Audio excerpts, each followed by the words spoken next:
వరద బాధితులకు ఆర్థికంగానూ ఇతర రూపాల్లోనూ సహాయ సహకారాలు అందించే ప్రతి ఒక్కరూ తమ మానవతా దృక్పథాన్ని చాటుకుంటున్నారని రాజమహేంద్రవరం సిటీ ఎమ్మెల్యే ఆదిరెడ్డి శ్రీనివాస్ అన్నారు. ఇటువంటి సమయంలో స్పందించిన వారే నిజమైన రాజకీయ నాయకులుగా ప్రజల మన్ననలు పొందుతారన్నారు.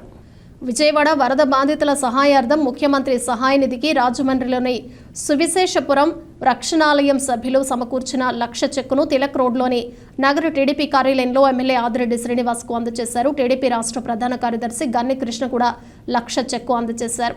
ఆదిరెడ్డి మాట్లాడుతూ విజయవాడ వరద బాధితులకు ఎవరికి తోచిన సాయం వారు అందిస్తున్నారని కృతజ్ఞతలు తెలిపారు.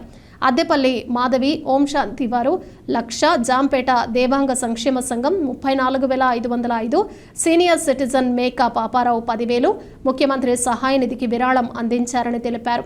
విపత్తు కారణంగా అనేక మంది సర్వం కోల్పోయారని ఆవేదన వ్యక్తం చేశారు. విజయవాడలో పరిస్థితి ఇలా ఉంటే ప్రతిపక్ష హోదా కూడా లేని వైఎస్ఆర్ కాంగ్రెస్ పార్టీ రాజకీయాలు చేయటం సరైన విధానం కాదన్నారు. అధికారంలో ఉన్నా ప్రతిపక్షంలో ఉన్నా బాధల్లో ఉన్న వారికి సహాయం చేసేందుకు ప్రతి ఒక్కరూ ముందుకు రావాలని పిలుపునిచ్చారు.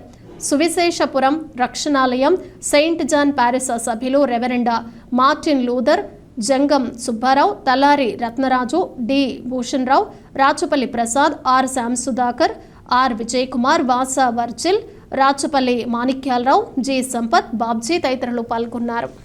ఏదైతే ఫ్లడ్ వలన ఇబ్బంది పడ్డ విజయవాడ పరిసర ప్రాంత ప్రజలందరికీ కూడా మానవతా దృక్పథంతో ఆదుకోవాలని ఒక మంచి ఆలోచనతో అనేక మంది వ్యక్తిగతంగా కానీ సంస్థగా కానీ ఒక ఆర్గనైజేషన్గా కానీ ఇలాగ అనేక విధాలుగా అందరూ కూడా ముఖ్యమంత్రి సహాయ నిధికి వారికి తోచిన సహాయం చేయడం జరుగుతూ ఉంది. దాంట్లో భాగంగా ఈ రోజున సువిశేషపురం రక్షణాలయం చర్చ్ నుంచి ₹1,00,000 సీఎం రిలీఫ్ ఫండ్కి ఇవ్వడం జరిగింది.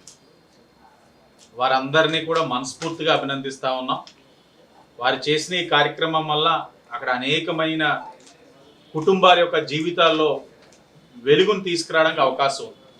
ఈ రోజున ఏదైతే ఆ విపత్తు వలన అనేక మంది ఉపాధి కోల్పోయారు, కొంతమంది సర్వస్వం కోల్పోయారు. ఇలాంటి పరిస్థితుల్లో ఎవరికి వారుగా పార్టీలకు అతీతంగా కుల మతాలకు అతీతంగా వచ్చి సాయం చేస్తూ ఉంటే చాలా బాధ కలుగుతూ ఉంది. ఈ రోజున ఏదైతే ప్రతిపక్ష పార్టీ హోదా కూడా లేని పార్టీలు ఏదైతే ఉన్నాయో వారు వచ్చి అక్కడ రాజకీయాలు చేయడం అన్నది చాలా బాధ కలుగుతా ఉంది. అధికారంలో ఉంటేనే మేము చేస్తామనే ఆలోచన ఏ పార్టీకి కూడా ఉండకూడదు.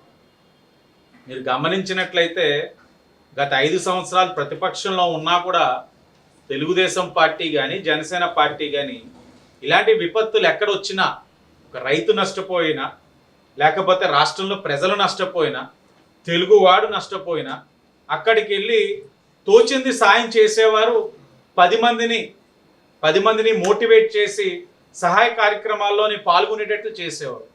కానీ ఈ రోజున మేము అధికారంలో లేవు కాబట్టి మేమేమి చేయమంటే ప్రజలు కూడా ఆలోచించుకోవాలి. అధికారం ఉన్నప్పుడు ఒక లెక్క, అధికారం లేనప్పుడు ఒక లెక్క కింద ఉండకూడదు.